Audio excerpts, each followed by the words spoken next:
Hello, this is Joe with Smoking Joe's Pit Barbecue, and you are listening to the Barbecue Central Show. Start the game! Let's go! We'll do it live. Okay.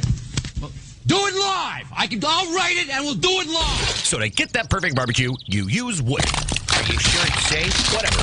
We put the lighter fluid on, strike the match, and... Oh! Should we call the fire department? That might be a good idea.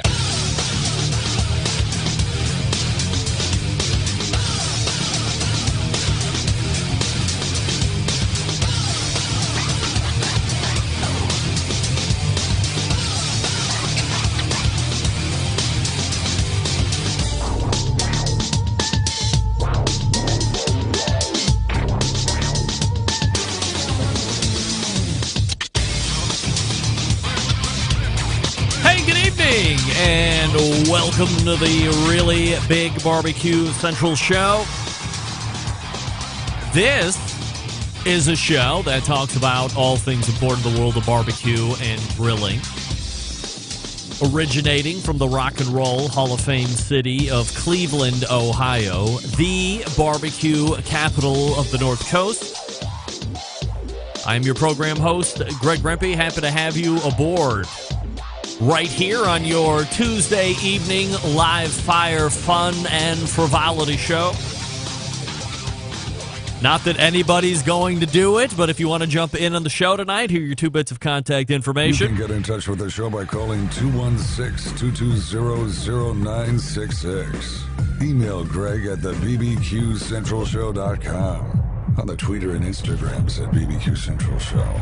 Anything else you want to find out about the show can be found at the main website, thebbqcentralshow.com. And here's what's happening in case you didn't get the newsletter coming up in about 12 minutes from now. He was on not the most recent bonus content from a number of weeks ago, but the second most recent bonus content. He is the president of Primo Grills, and he did such a good job on the bonus content side. I invited him to come to the live show, not do as in-depth a segment, but we'll get him on the longer side here in the first hour. That, of course, Nick Bauer from Primo Grills will join me, and we'll talk to Nick a little bit about his history. When you look at Empire Comfort Systems, which is the parent company of everything. And remember, if you listen to the bonus content segment, you would also learn that for any number of years that Empire also owns Broil Master Premium Grills, which we had learned with Nick in the bonus segment, that is the longest continuous owned and run gas grill line in the country. There is no longer continuously run manufacturer of gas grills.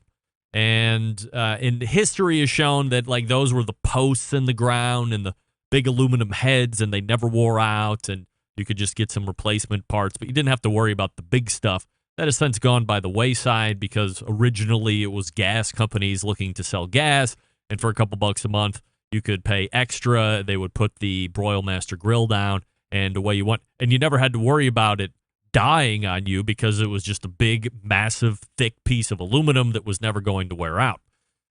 Since then, they have grown that brand. They do a lot of home heating stuff, which was the mainstay of the company of Empire Comfort System. But after Nick took over the reins, he had seen opportunity in the ceramics side. Of course, anybody that's a fan of this show, and that is at least an intermediate as far as it comes to what cookers are out there, has heard about Primo. I think one of the longest running sponsors of the Jack Daniels barbecue competition, world barbecue competition, is Primo. I mean, you see the big Primo banner right there as they are running awards each and every year. Not this year, but that's different. So we know about Primo, but what do we know about Primo? Well, Nick will be here to tell us all about how the acquisition went for him, and from a consumer standpoint, because maybe you are in the market for ceramic. We have the holiday season fast approaching. Maybe that's on the list, and we can talk about why Primo might be one that you want to consider. Oh, by the way, as the calendar turns, Primo will be a new sponsor of the Barbecue Central Show in 2021, so excited to start that with Nick as well. Then we will move to 35 past the hour, and we will find the monthly visit from Derek Riches from DerekRiches.com. We will talk about Primo and his thoughts. We will also hit up a few other ones. Kamado Joe has a new ceramic pellet cooker that we'll get his thoughts on. And also Grilla has a new cooker out there as well called the Grilla Primate. And Derek has messed around with that. Give us his initial thoughts and reviews. See if that's potentially worth purchase.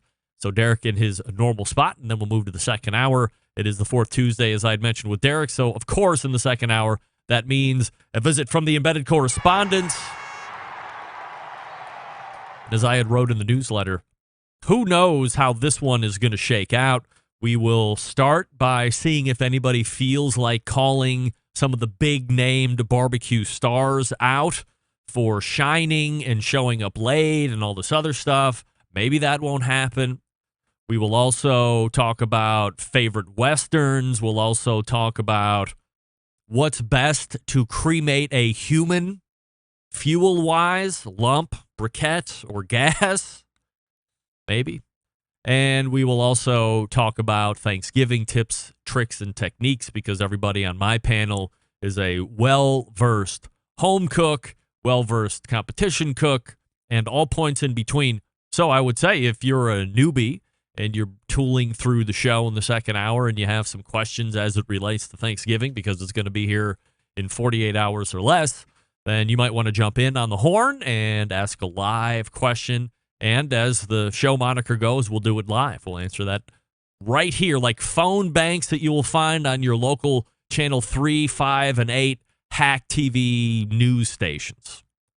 So that's how the show is going to lay out. Nick Bauer, Derek Riches, and the embedded correspondents if you need them. All right, so lots of great reaction to Rodney Scott's interview last week in the first hour. If you missed that, I highly recommend going back and grabbing it in the podcast. I'm glad that you guys enjoyed hearing it, and I enjoy getting the feedback. Honestly, I wasn't sure how far he was going to let me push or dive a little bit more in depth from where the Chef's Table show left off, especially when it came to his dad. But Rodney was very open, very honest, which I appreciate both as a person in general, but more importantly, as a host. So again, if you missed it or you're just tuning into the show for the first time, the audio is in the podcast feed. You can also grab the video, if you like, right here on this show Facebook page. So we thank Rodney Scott once again. A great first hour last week. I was inspired so much so that I went to Rodney Scott's website and bought 2 jars of Rodney's sauce on my own dime. I'll have you know. Hey, look at this. Coming into the instant chat via the Facebooks, Terry Heil, host of the Talkback Fans podcast locally here in Cleveland. Hope you have a great Thanksgiving coming up, Terry. Tell everybody we said hey. We're so far away now, 2-3 miles or something. I mean, is that where we're at this point? All the way over here in Willoughby. Wishing you all the way over there in Wycliffe a happy Thanksgiving. Former neighbor Terry Heil, and again, host of the Talkback Fans podcast. Email from Jay at the Grill Coach podcast, who is one of the hosts. Greg, great interview with Rodney Scott. However, I had to laugh when you asked him what he likes to barbecue besides pork. And he said ribs. That's still pork, right? What? Yes. I'll fall on the sword here and say that I didn't go out of my way to really specify what he'd like to do outside of the pork realm in general. I would say that yes. I thought when I said, hey, what do you like to barbecue besides pork? That would encompass everything that has to do with the whole hog that he does. And maybe a brisket was going to sneak its way in, or maybe some beef ribs. I thought maybe that's what he was going for initially. But you can tell Rodney is 100% a pork guy. And when whole hog barbecue was taken out of the equation, the first thing that he went back to outside of the whole hog, or pork, as it were ribs. So if that's what you like, if that's your favorite thing to do, because I would venture to say, and again, as I told him last week, I'm no whole hog expert by any stretch of the imagination, but I would hazard a guess and say that when you're eating whole hog, you're probably not tearing out and eating the ribs like you normally would on a rib dinner that you would get at some other random barbecue shop, or maybe at Rodney Scott's Barbecue in Charleston, South Carolina. I don't know that to be the case. I've never done whole hog in my life. I'm just going to float that out there and see if it holds weight. Chris Visconti is saying, hope the Primo guy addresses the lid issue. My hinge bracket just failed during a turducken cook. Chris, who the hell is cooking a turducken? What are you doing? Stop that. Meathead said that that's not going to be a good experience. Don't do turducken. That's weird. I'll ask Nick about it. He's coming up. Stand by. We'll get you answers live, local, and late breaking. But first, I'll talk to you about Pits and Spits.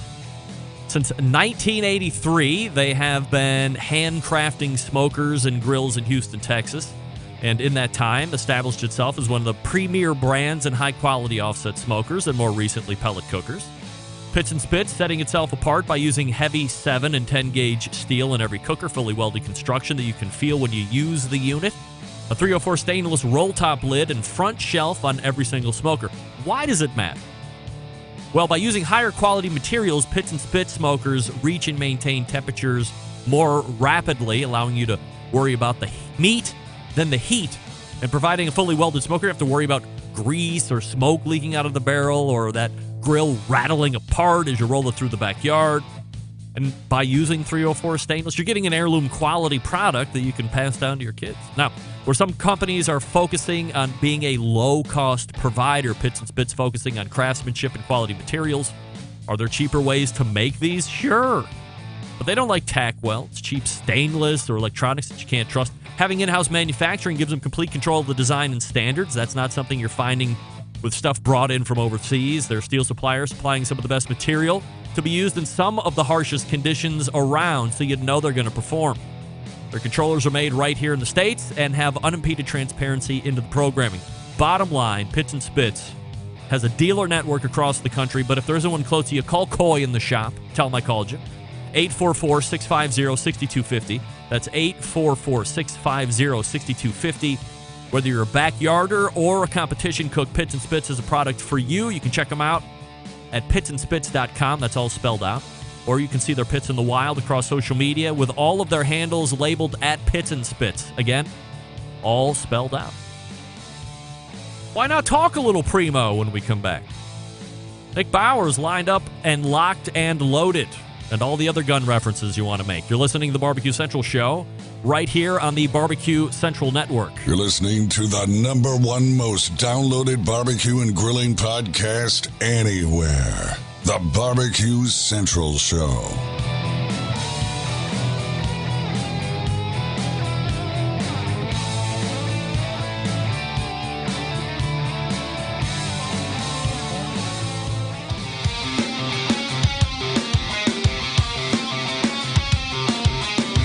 Broadcasting live from the Barbecue Central Show studios in Cleveland, Ohio. You're listening to the Barbecue Central Show. Once again, here's your host, Greg Rempe. Hey, welcome back. This portion of the show being brought to you by Butcher's Barbecue, makers of award-winning injections of marinades, rubs, seasonings, barbecue sauces, grilling oils. All the products tested on the competition circuit, doing well, and backyards worldwide, doing well there. Be the pitmaster of your neighborhood. Visit butcherbbq.com to stock up now. Always trust your butcher. All right, first up tonight is the president of Primo Grills, a leading ceramic grill manufacturer in this industry today. Here to talk about the cooker, the history, and where they plan to go into the future. We race to the hotline and welcome in and or back friend of the show, Nick Bauer. Hey, Nick. How's it going? I'm fabulous. Appreciate you making time for this live version. As I had mentioned top of the show, we had you back on a handful of weeks for some bonus content, and it was so inspiring. I thought, hey, let's have this guy back on for a live segment and do a little bit more, solely because I can't envision that every listener of mine goes through the podcast archives, or perhaps we're getting a bunch of new folks that are just trolling through Facebook and they see a live show on this evening, and this might be the first time that they're getting exposed to Primo. So before we talk about the Primo specifically, let's do a little bit of a backtrot here and talk about your history with the company. And as I had mentioned a couple of weeks before, when you do a little due diligence on Empire, you find that this isn't some fly-by-night company. Indeed, it's been around for generations.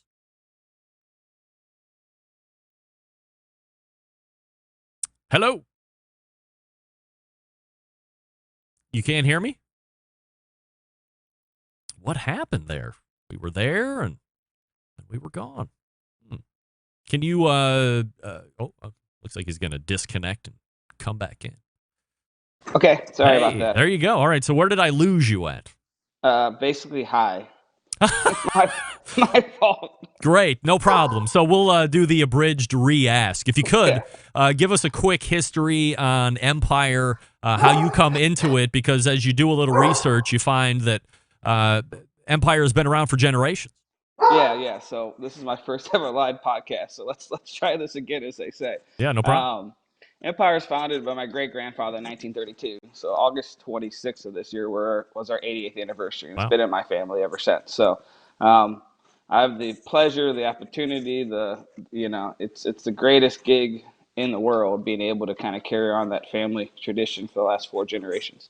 Do you have pressure on you, or do you feel or put pressure on yourself to continue to carry this torch? I mean, generations, typically, you get a founder, maybe a son takes it over and drives it into the ground, or mostly into the ground. If it makes it into the 3rd generation, they take it and summarily bury it from there. So you're kind of the exception to the rule. Yeah, I think it's like 3 or 4% of businesses make it a 4th generation. And I am by far my hardest critic on myself. Playing sports my entire life, being a Division I athlete, you learn to be very hard and critical on yourself. So as I say, regardless of what I do in my career, I'm going to be told that I was a golden spoon kid, and it was given to me by my father and my grandfather. So we try not to listen to what the people say on the outside, and try to surround ourselves with kind of the right partners and people who care about what we're doing. So it's the greatest opportunity. It can also be a curse. I have a lot of family business friends that it wasn't for them, because it's just like in anything, there's good things about family businesses, there's bad things about family businesses. So you have to learn how to deal with the bad parts and take the good parts for what they are. And there are a lot of good parts. Nick Bauer joining me here on the show. PrimoGrill.com is the website if you want to check it out here, and we're talking. So let's go ahead and do a little Primo talk. About a year ago, you guys acquire Primo Grills from the original owner, George. That's an interesting story in itself. So if you could tell us a little bit about how you and George kind of became friends and colleagues, and ultimately how the acquisition takes place. Yeah, so about 9 of 10 of George's trade customers in the U.S. were also our core customers. They bought our gas logs, they bought our fireplaces, they bought our Burlmaster grill. So I had met George probably 10 years ago. We go to an open house in Texas, or a trade show in Atlanta, or an open house in Michigan. And, he's a very social guy. George is a great guy, and we became fast friends because our customers like, hey, George likes to have drinks, and you like to have drinks. You should go meet George at the bar, because we're both at the bar. So we just became friends like that. And when I would drive through Atlanta going to my mom's house in the Florida Keys, I would stop at his house because it's like halfway. So I would have dinner at his house. And first time I ever cooked on a Primo or ate off a Primo was at George's house, actually. And we just became, that was probably 7-8 years ago. And we just became friends. And we have been friends to this day. George is still involved. George is currently back in Greece. He's Greek, so he's been there for the last 3 or 4 months. But we talk three or four times a week still. Is this something from an acquisition standpoint that he was throwing out hooks into the water to see if you'd bite, or were you reversing the heat on him and seeing if that he was interested? I'm always loving to talk to people about how business happens. So how does this deal become or reveal itself to you? So it takes time, especially with founders of businesses. You know, it's their babies, it's their lives.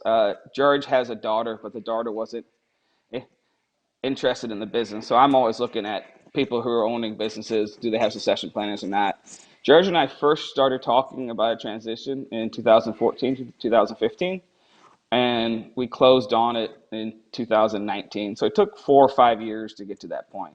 And we were still talking throughout the time and still see each other in Dallas at a trade show or something. So all these things take a lot of things going right at the same time for something to happen.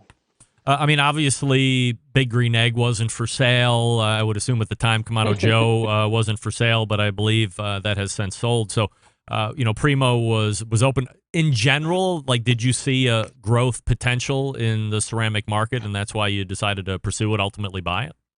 Yeah, absolutely. We're the third player of those three. So you have the market share growth. And I think we tell the amazing story with the oval patent and oval, and the only one made here in the U.S.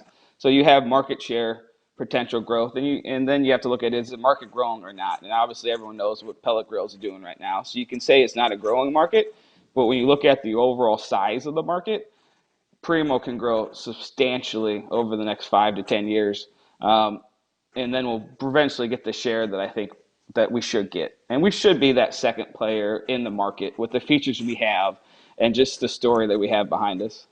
I'm not sure what will be the number one player in 10 years, but that's my goal. Eventually, as you mentioned, Bigger Egg's going to sell. The founder doesn't have kids, doesn't have family in the business. So normally when that happens, something, very rarely do the next buyers really keep the mission in mind. So I don't know if that's going to happen in 3 years or 30 years, but it's going to happen. So hopefully we're well positioned when that does happen. Nick Bauer joining me here on the show. Nick, do you have a elevator pitch for me that you could tell, like, for the folks that aren't necessarily familiar with Primo, but they know about ceramic grills from a high level? Tell me why Primo. So I read a lot of the online comments on the forums. I'm Primo Nick on Facebook. And what I see substantially is that the people, especially now with COVID in China and wanting to buy more U.S.-made product, we're the only one. We're the only one who employs Americans with our labor, and that's a big deal. And then you'll read a lot as well. I knew you were made in the USA. I didn't know you had this oval. I didn't know you could do true two-zone cooking. I didn't know you had all these other features. I just knew your black looks.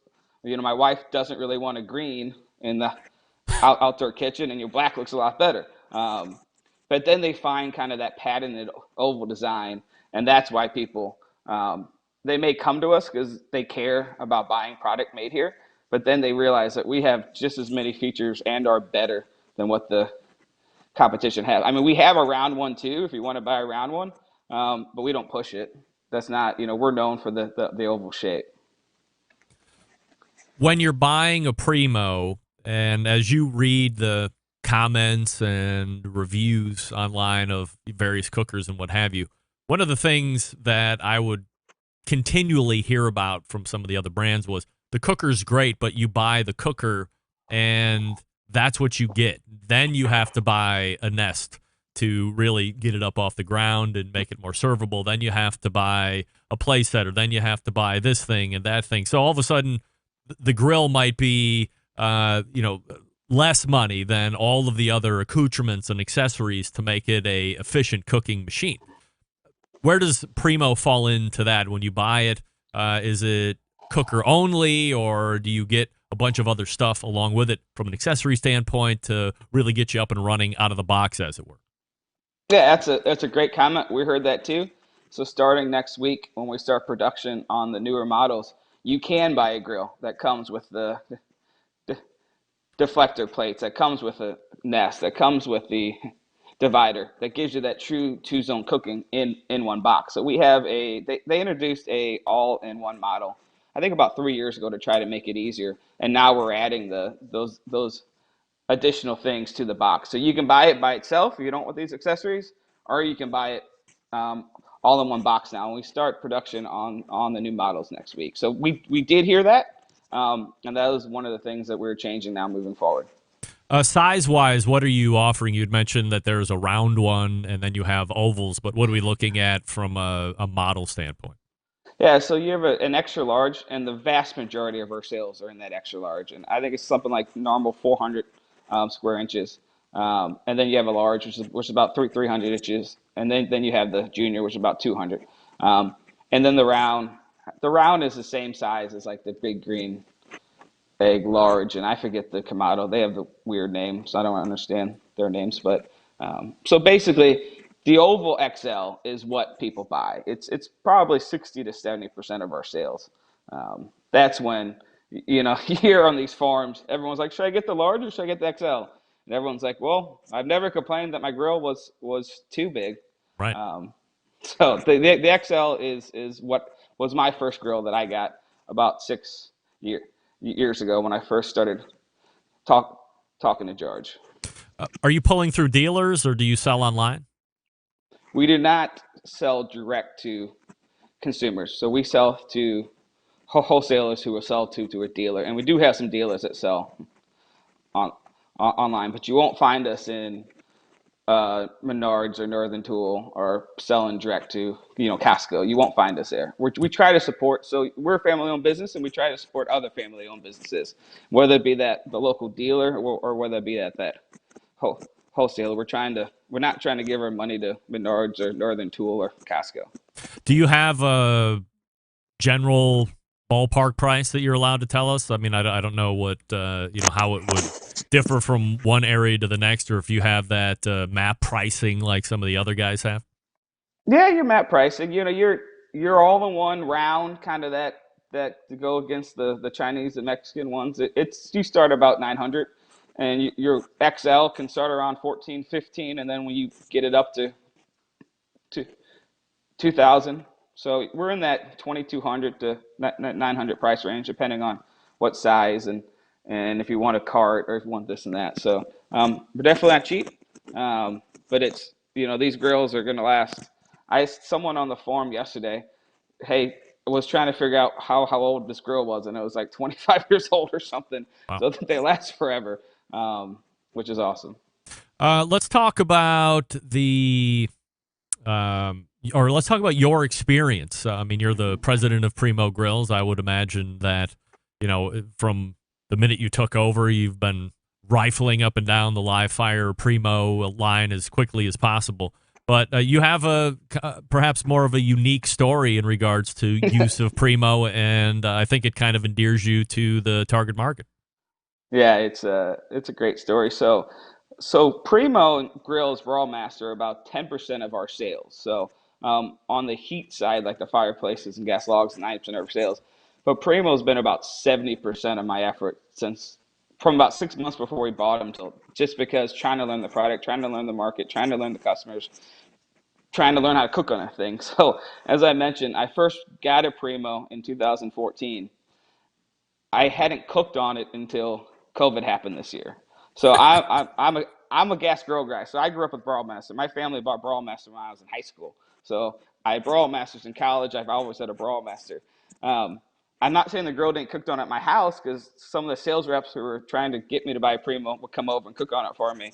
But COVID hit. We're at our national trade show with George down in New Orleans when COVID hit. And so I was stuck home for 2 weeks. And I'm like, well, there's no better time to learn how to actually cook on this thing than now. So I proceeded to cook on that for about 10 of the 14 nights I was home, and absolutely fell in love with it. I was scared. I'm a push the button, get the gas grill going. How long is it going to take with the charcoal, or do I use this fan that starts heat? Or I didn't know what the heck to do. I was afraid to get it started. But after 2 or 3 cooks, I figured that out, and I'm like, this is awesome. So yes, I owned a Primo for 4 to 5 years before I ever personally cooked on it.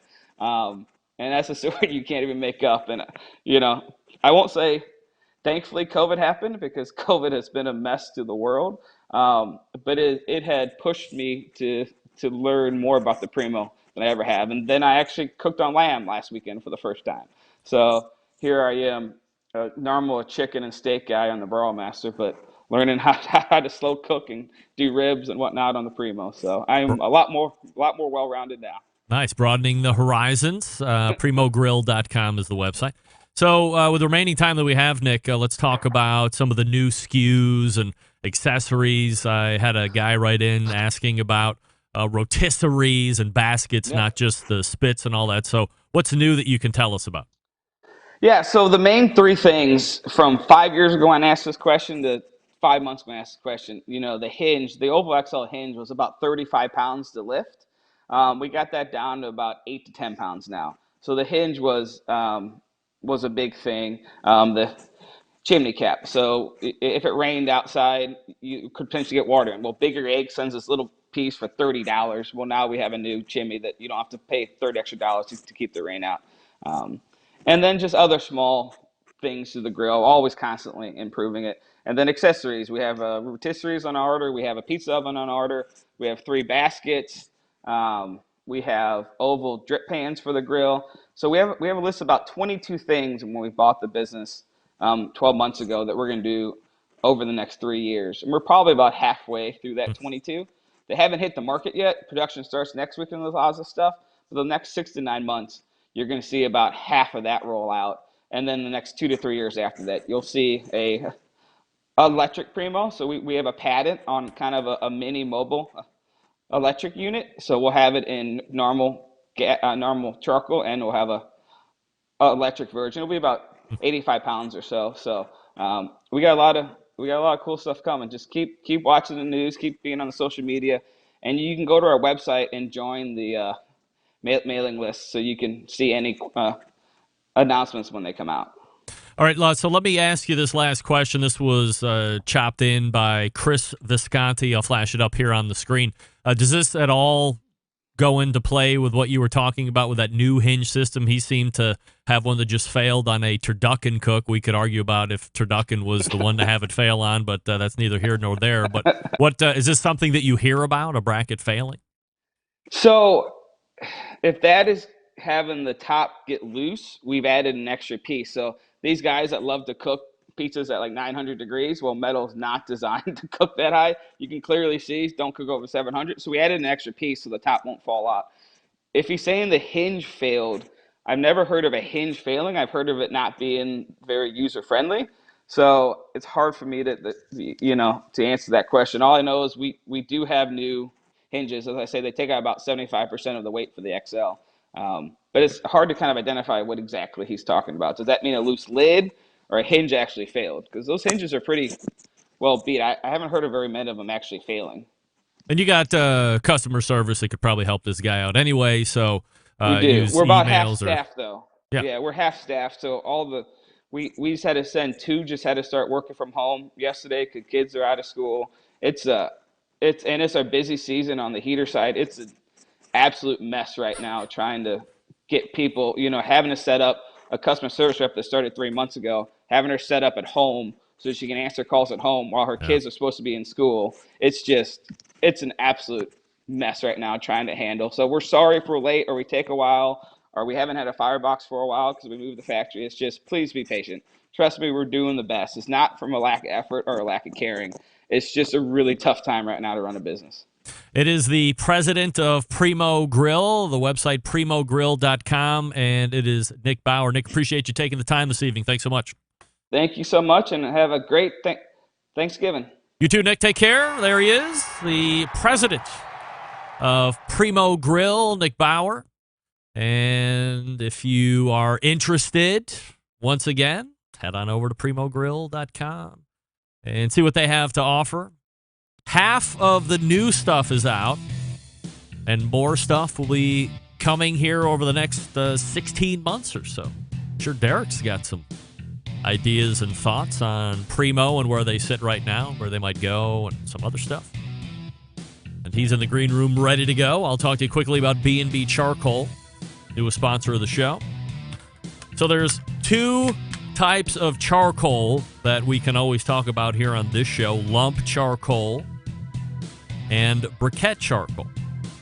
So, lump charcoal made by burning pieces of hardwood into carbon in special low-air ovens. Lump charcoal produced in low-oxygen kilns or retorts capable of holding up to 100 cords of wood at a time. Lump charcoal is 100% natural, easier to light, heats up fast, burns hot, between 8 and 1200 degrees, and produces very little ash waste.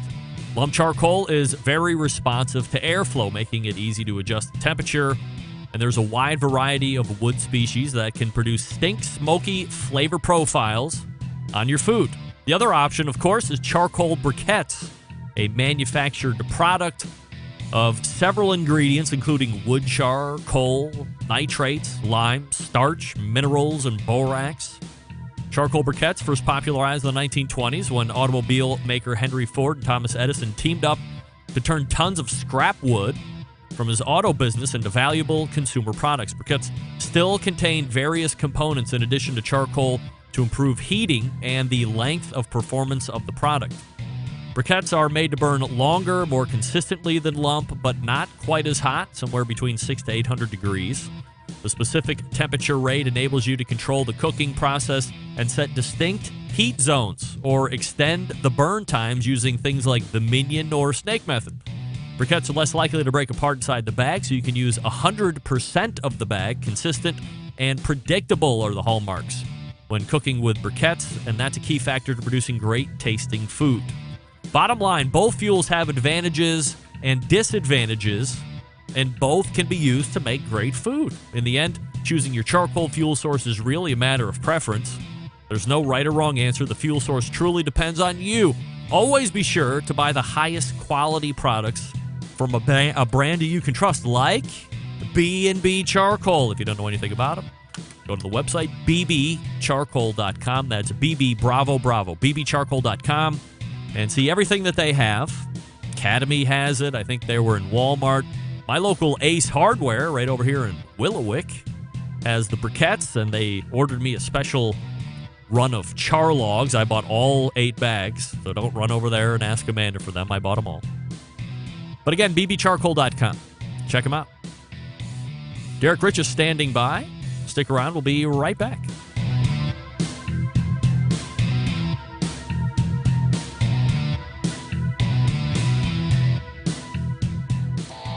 Howard Stern, Jim Rome, Dan Patrick, and Greg Rempe. The Mountain Rushmore of talk show entertainment.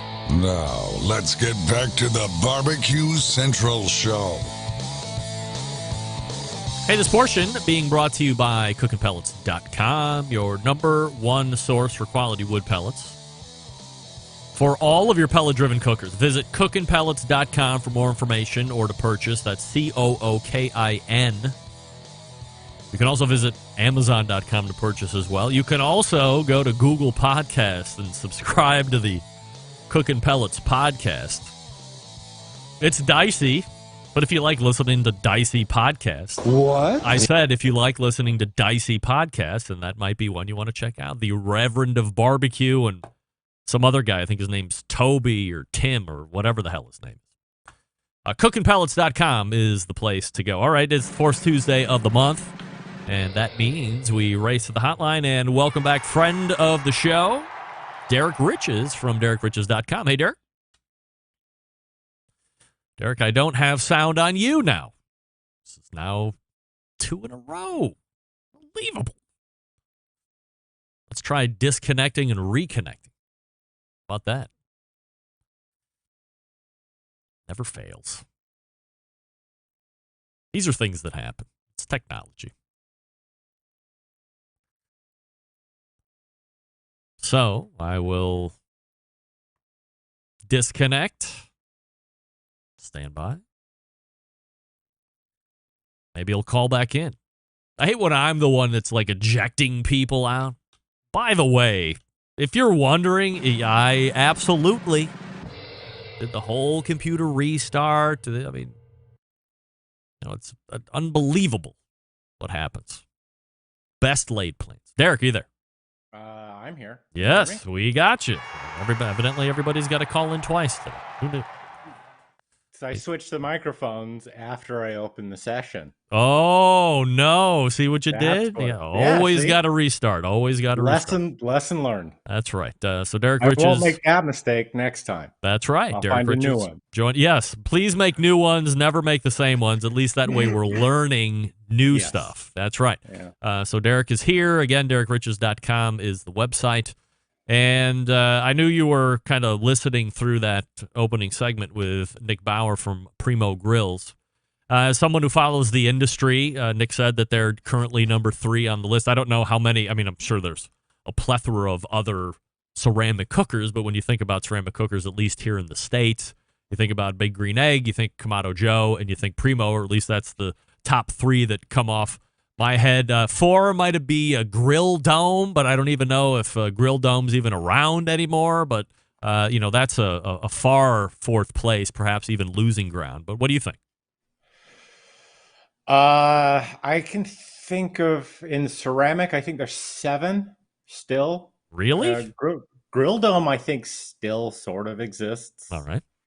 They still have products, but the big one is actually Aplex, which is a Chinese company that will slap anyone's name on things. So when you see a lot of these ceramic Kamado grills, that's actually what they are. When you see the Barbecue Central show ceramic cooker being introduced in 2021, that's who's going to make.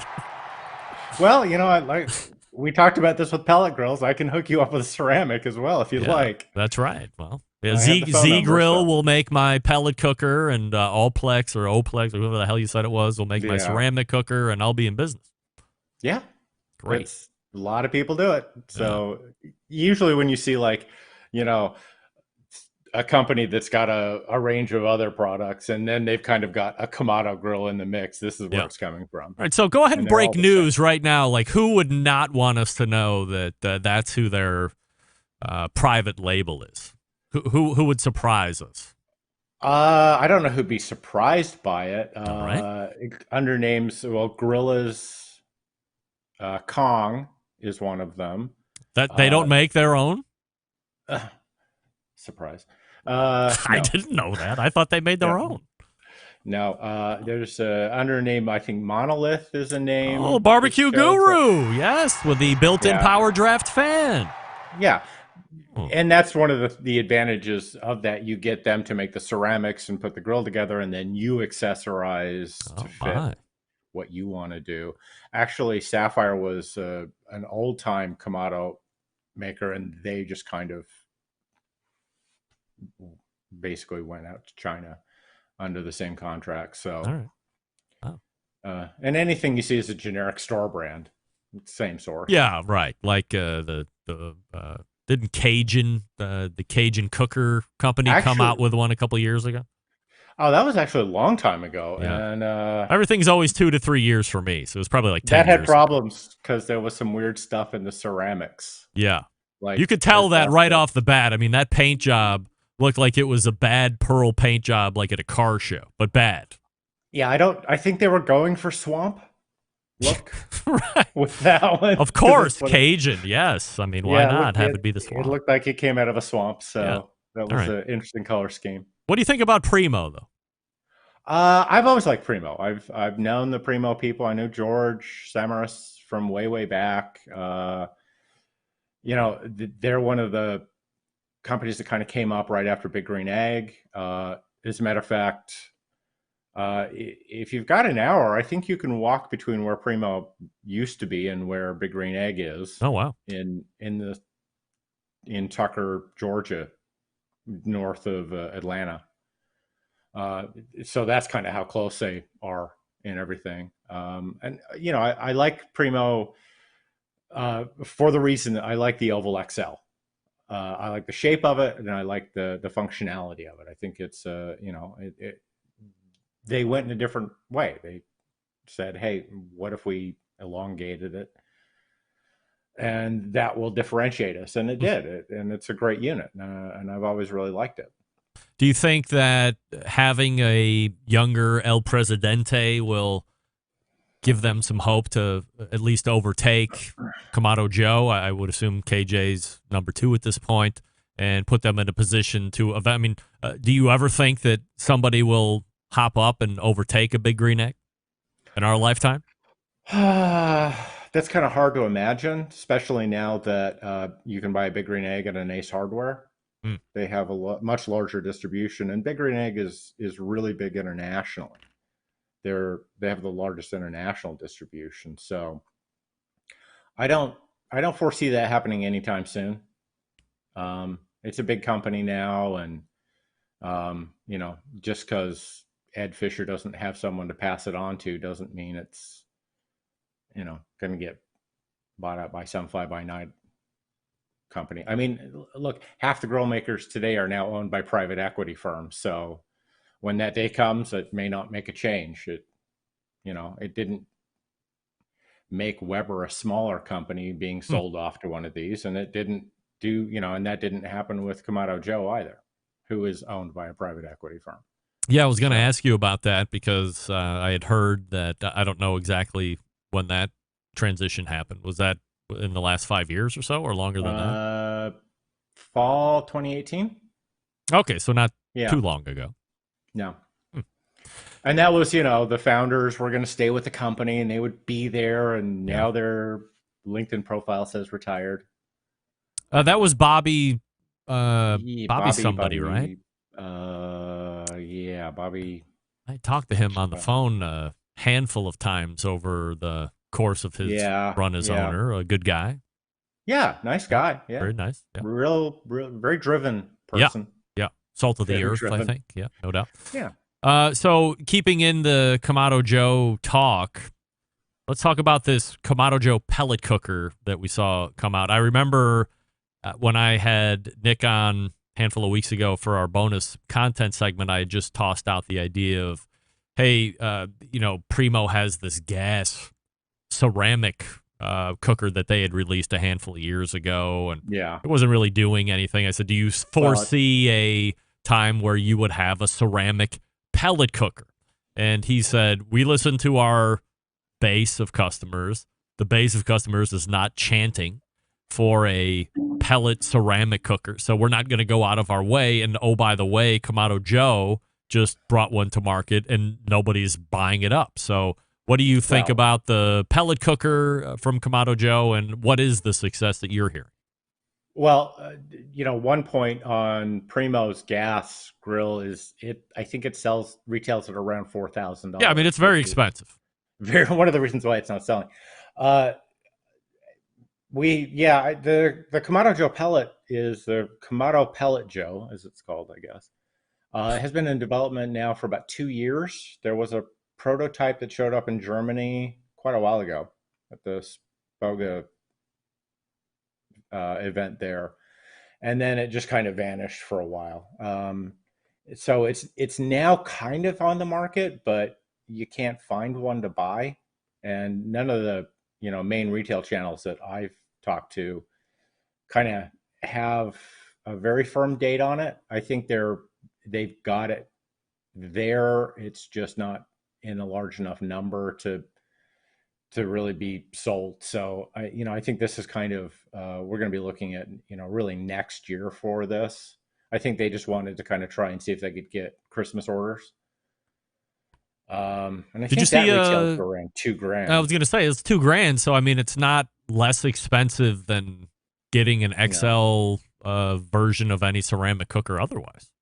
Well, yeah, for $2,000, you can get a great ceramic Kamado, or you can get a really good pellet grill. So the question is do you want both? And there's a couple of things that are kind of jumping out at me with the Kamado Joe's pellet grill, and it has to do with some of the electronics and where it's located. The whole controller unit, all the Wi-Fi, all the electronics are down in the base unit, underneath the grill, and there's kind of an antenna that dangles off the side, which that's going to be a lot of warranty claims on that one, I think. It's kind of strange that they ran it that way, but, you know, they're looking for kind of that all contained unit. and then having all that on there. So there's no, because of the, there's so much heat inside, they can't kind of run anything through there. So, the main temperature probe for the pit plugs in the front and then kind of runs around and comes up the back to go into the lid. So you've got a perpetual wire kind of running off the back there, which is a bit strange, but people think that a pellet Kamado is a kind of a no-brainer in a way. Super efficient. You should be able to, Kamado Joe's saying 14 hours on 10 pounds, so that's a pretty good consumption rate, not phenomenal. But there's a lot of strange engineering that kind of has gone into it. I'd love to have one to play with, and we'll see if I, once they're actually, in stock for them, what I can work on with that. But, this isn't the first time it's been tried. Right. Black Olive. That was Black Olive from Sherwood Industries was out. Well, that was 10 plus years ago, right? I mean, easily. Yeah. I think about 10. Yeah. And that had problems because basically they just took the Kamado shell and they stuffed the pellet works underneath the bottom of it. And that forced air just kind of drove straight up and it carried all the ash with it. So all the ash came up and it had minimal deflection. So the ash kind of traveled around your food inside. So perfumed your food, you mean? It perfumed, yeah. So there was an extra woodiness, flavor, to it. I guess you could say, we could call it a feature. Yeah, compressed woodiness. Yeah. So they made not a whole lot of them, and then they didn't sell them. One of the reasons it was actually on the market for as long as it was that their first run was kind of just still around for quite a while. The inventory just laid around. Yeah, that's pretty much what happened with that. So we'll see how this goes. I think that at the price point, people are going to be looking at alternatives a lot more. Maybe there's a few people who think that it's a brilliant idea or just want to try it out and have money to burn. But we'll have to see how it goes and how it really works in the real world. Quickly, before I let you go, Derek, what do you know about the new Gorilla Primate? Well, I have to say I like the people at Gorilla. Really nice. Yeah. Really Mark friendly. is a good guy. Yeah. Mark's a great guy, great to work with. They want to have a very diversified product line. So they have a Kamado grill, they have a couple pellet grills, and now they're coming out with, basically it's just a gas grill. It's an $800 stainless steel gas grill. I haven't traced who's making it. I have suspicions. Who? But I don't want to say yet. Hypothetically. I need like one more piece of information. When I first saw it, I thought it was actually coming out of Chant Group, Chinese manufacturer. They do tons of contract work, but the price point says it's not. I don't think it's a relabel out of Next Grill, but it might be coming out of the factory that, some of the factory family that's producing their pellet grills. But, you just take out the cooking grate and put in a big griddle, stainless steel griddle. Yeah.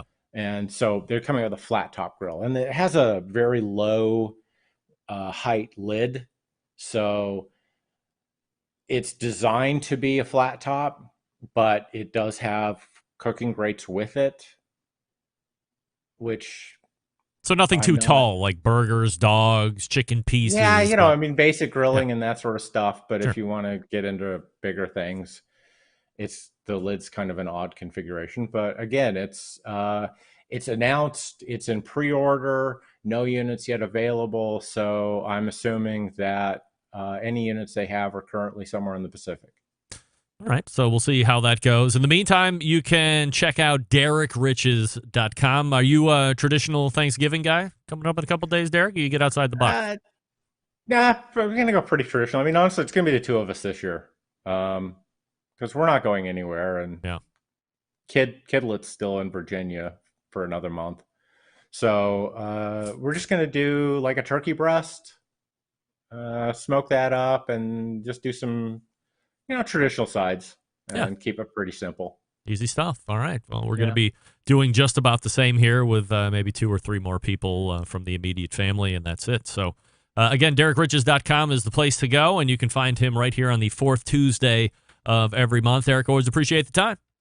All right. See you next month. All right. There he is, Derek Riches.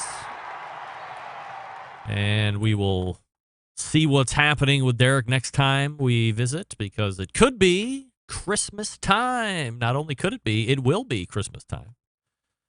Holiday season. So by the time we get around to him, it'll be like last minute stuff. Maybe it'll already be past. Who knows? I don't know.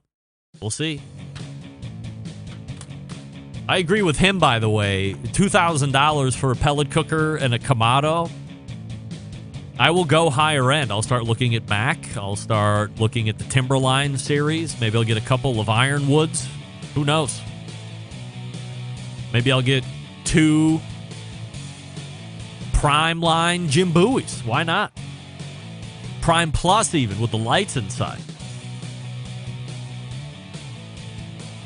In any event, go to SouthsideMarket.com and buy it all up. Established in 1882. Southside Market Barbecue, the oldest barbecue joint in Texas. They've been owned and operated by the same family for 3 generations. Offering premium Central Texas barbecue. Slow smoked over real wood.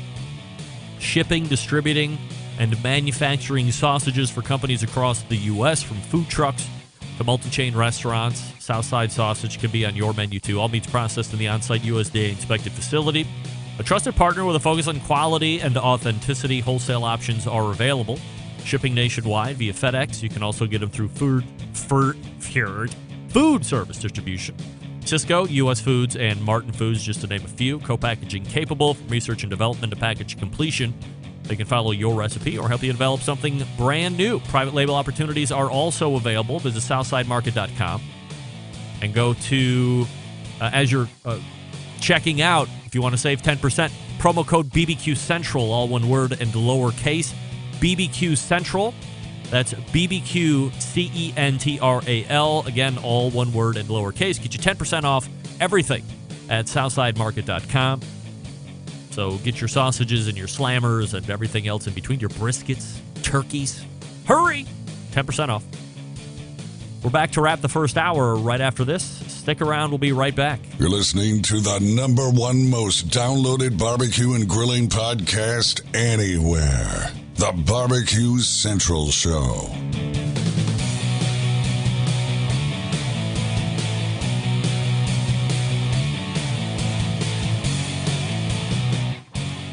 Continuing to produce incredibly mediocre content in an exceptionally professional way. You're listening and watching the BBQ Central Show.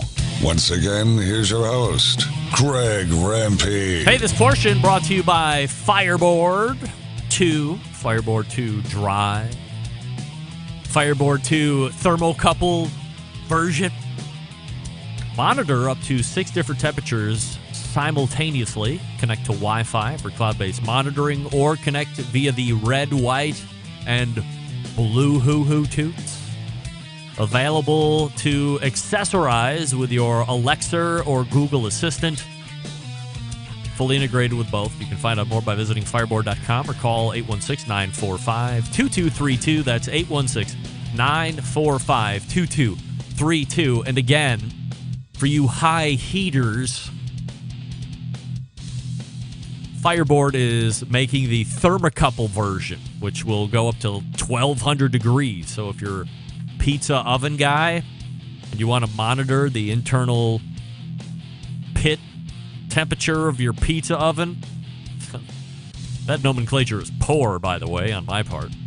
If you want to know the temperature inside your pizza oven, where you cook in the whole part, stick in the thermocouple there. It's made to go really hot. Takes a licking, keeps on ticking.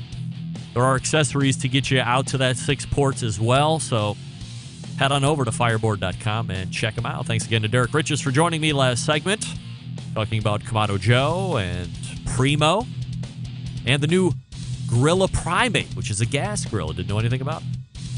We point to the second hour. Stick around. We'll be right back.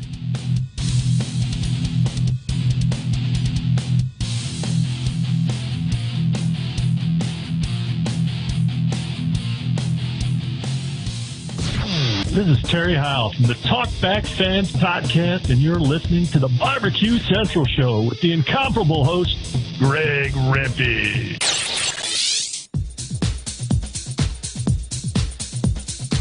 Happy to have you aboard here for the really big barbecue show. Boing.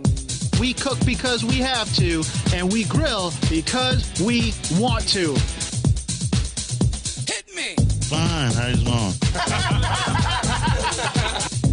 You have a great show. I'm a big fan. Boing. So what seems to be the problem here? This man looks like he's dead, and he's in the crackle. Charbono! It's all about the Charbono, dude! Succulent fish. What?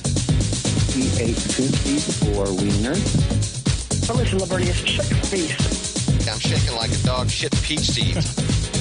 We have top men working on it right now. Top men.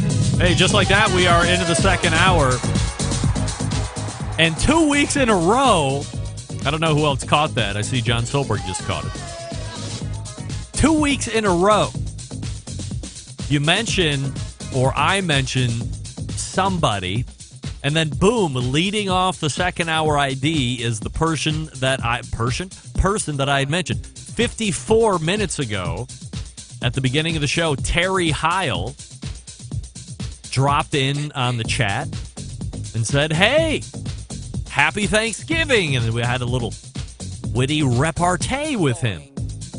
And then, wouldn't you know it, leading off the second hour, you have this. This is Terry Howell from the Talkback Fans Podcast, and you're listening to... This is Terry Howell. Who? This is Terry Howell from the Talkback Fans Podcast, and you're listening to the Barbecue Central Show with the incomparable host, Greg Rempe. What are the chances? 29-1. That's right, John. 29-1. 29-1 times 2, so it's actually 58-2 if my math is correct. I said 58-2 if my math is correct. I don't think that's actually how you do odds, but that's how I do odds. Why not? That's crazy town. Mentioned Terry Heil first hour, and all of a sudden, second hour, he's the ID. And again, I don't go out of my way to preload those in, or I just happen to make those two show up in successive weeks. That's all luck. That's a PAL script firing off. And don't ask me to explain what a PAL script is because I have no idea what it is. They're very complicated to write. I had to grab them off of the internet, borrow them, and then rewrite some of the most important stuff to make things happen. And it just fires off and it pulls stuff out of a folder. And very complicated. Dion Blumenrader last week and Terry Heil this week. Wow. Crazy town. Still to come on this show is the Embedded Correspondence segments that will be starting in about 11 minutes from now and carry through the balance of the second hour. And don't forget, you can follow me socially on Twitter and TikTok, Snapchat, at BBQ Central Show, if I didn't mention that already. And /BBQ Central Show on Facebook and Twitch /RD Rempe on YouTube that I'm watching. Guy the Cooking Sam says, stop wasting your money on all this stuff and get the Cuisinart Wood Creek. What? How dare you? Coming up on the best moments of the Barbecue Central Show in 10 minutes or less this Friday, episode 152, taking you back to November 26th, 2013, where I had a visit with the pitmaster of Slap Yo Daddy Barbecue, legend Harry Sue. Topic of the evening was Harry's quest to go as small as possible as it relates to the competition front. And a big part of that was his mini WSM. That's right. Cooker was all the talk and rage of the circuit back then, 7 years ago. Harry, a classic interview nonetheless. This one's no different, so enjoy hearing a classic piece of show history coming up this Friday, very early in the morning, that it will be released into the feed. Also, let me remind you that if there is a segment that you have enjoyed particularly or a guest that you would like to hear from again, email John, Jon, at thebbqcentralshow.com, your request, and he will do his best to meet your expectations. Put him to work. See what he can pull up for you. Also, you have to subscribe to the podcast in order to get the best of show, as I tell you each and every week. By the way, a lot of you are noticing right off the bat that I have a split shot going. This is what we're going to be calling for the beginning of next year. Watch Cam. That's right. So I was going to tell you about a watch sweepstakes that's going on, but then the manufacturer was like, don't mention that. Don't mention that. I won't do it. However, I don't think I'm letting the cat out of the bag too early, but there is yet another new sponsor as the calendar year turns, and that is going to be called Vortic Watch. VorticWatches.com is the name of the company. And, you know, they're very unique in the fact that they take, let's call them old-timey. You know, remember back in the 20s, in the 1800s, the late 1800s, you know, we were all youngsters back then. But the fashionable item of the day wasn't this. It wasn't the wristwatch. It was a pocket watch. And Vortic has now set themselves into the niche watchmaking business or sector by finding these classic American timepieces from companies like Ball and Waltham and Elgin, just to name a few, and creating them into custom one-off wristwatches. So you're buying a custom piece. It's everyone is original. They're not mass-produced or anything like that. And what we're going to be doing a joint project for 2021. My watch is going to be a Ball manufactured railroad quality watch. And we're specifically looking at that manufacturer because originally when they were made, they were built here in Cleveland, Ohio. And I thought, wow, that would be such a great tie-in. I live in Cleveland. I love to tell great stories of Cleveland.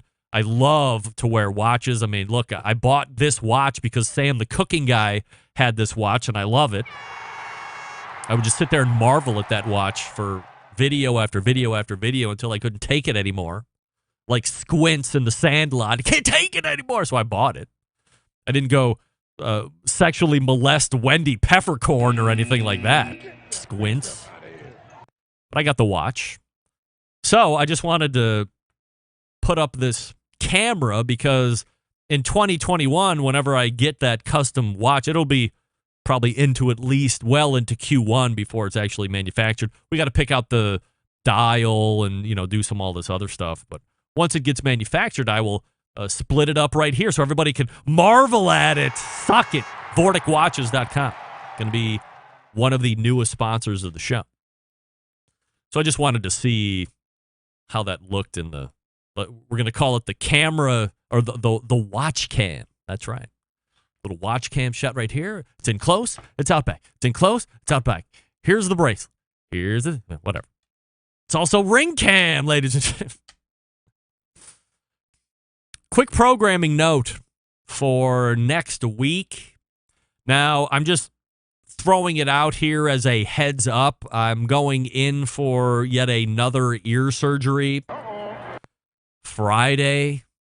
I'm not overly jazzed about going in on a Friday because, in case you forgot, Thanksgiving's on Thursday. So I'm hoping my ear doctor, whatever they call an ear doctor, ENT, but he's a specialist.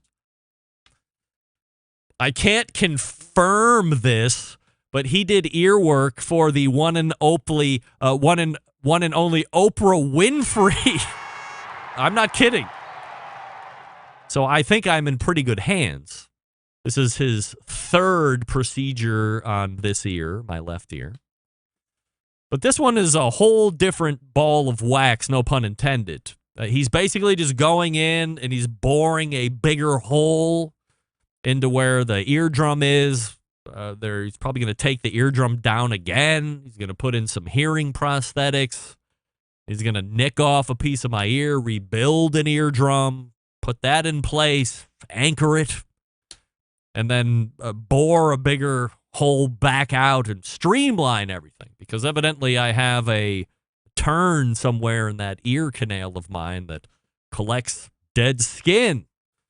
And it's called a cholesteatoma. And over time, it will grow through the back of my face, eventually severing my left facial nerve, calling face droop. And eventually, like in 25 years or so, will grow into my brain and be my ultimate demise. Now, as we do some quick math, 25, 30 years from now, that puts me damn near 80. So, do I want to? 80, come on. That's a fruitful life there. Kind of a tragic end with a growth growing backwards through my face into my brain and leading to my dirt nap, as it were. So depending on how the recovery goes, long way to go to get here. It's Friday. I've never been out of commission for something like this for more than a couple days. I have restrictions. Running, weightlifting, straining. I have to sneeze with my mouth open. But outside of that, no ill effects. But just in case, there might be a scrub of the show, or maybe it goes on later in the week. Because I have Sam the cooking guy, and I have Malcolm Reed, and I have Rebecca King, the bad Jew.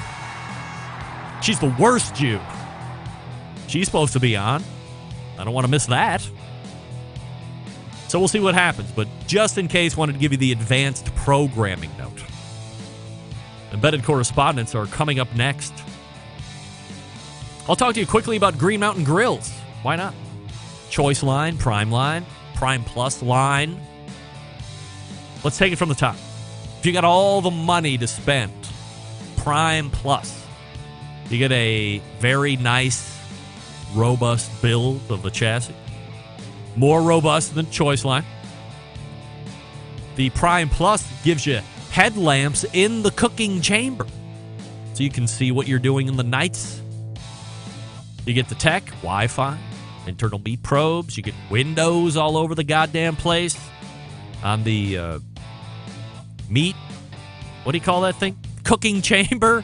And on the pellet hopper, so you can see where the pellet levels are at. Now, maybe you want to save a couple hunch. I get it. We're in tight times. You can perhaps apply that money onto another kid or loved one for the holiday season coming up. You don't need all that tech and fancy crap. Well, the Choice line is the one you want to get. Great. I have a couple of them. Great space. Both lines accommodate the pizza oven insert that I've told you about for years. You got to get it. Like when you get your first smoker, everybody tells you get the whatever smoke you're going to get and then get a food saver.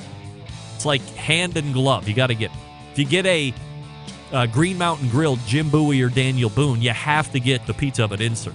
It's $130, $140 or whatever. You will thank me later. Pizza parties are fun AF. Fun as friends. GreenMountainGrills.com. That's GreenMountainGrills.com. Longtime sponsor of the show. When you go to the website, there's also a bunch of other really great stuff that you can get there for the cookers, but you can also find a dealer nearest you. Go do it right now, and we're back with the Embedded Correspondence coming up next. Stick around.